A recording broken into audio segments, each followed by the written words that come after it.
Have you ever wondered what's truly going on under the hood of your car? Today we're diving deep into the inner workings of the car engine.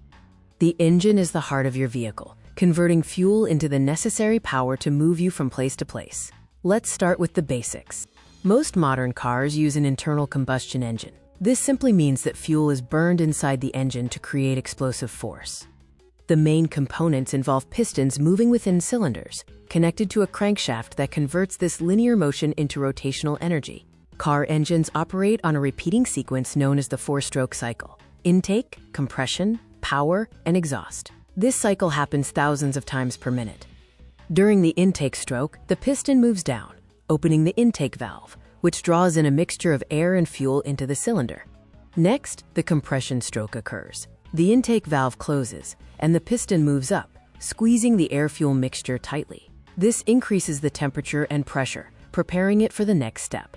The power stroke is when the spark plug ignites the compressed mixture. This small explosion forces the piston back down with great power, which is the energy that drives the car. Finally, the exhaust stroke expels the spent gases. The exhaust valve opens, and the piston moves up again, pushing the combustion byproducts out of the cylinder and into the exhaust system.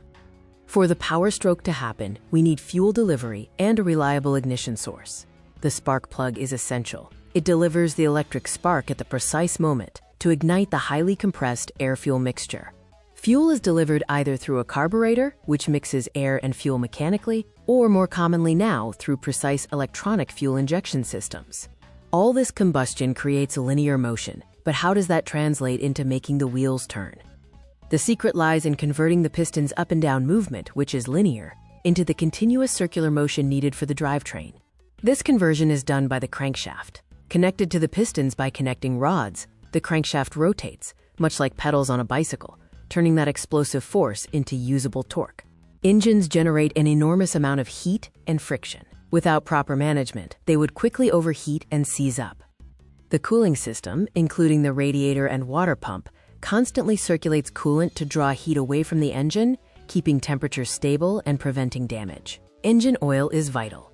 It reduces friction between moving parts, prevents wear, and also assists in the cooling process by carrying heat away from internal components.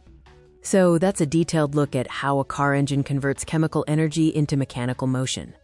It's a continuous, synchronized dance of intake, compression, power, and exhaust, kept cool and lubricated to run efficiently.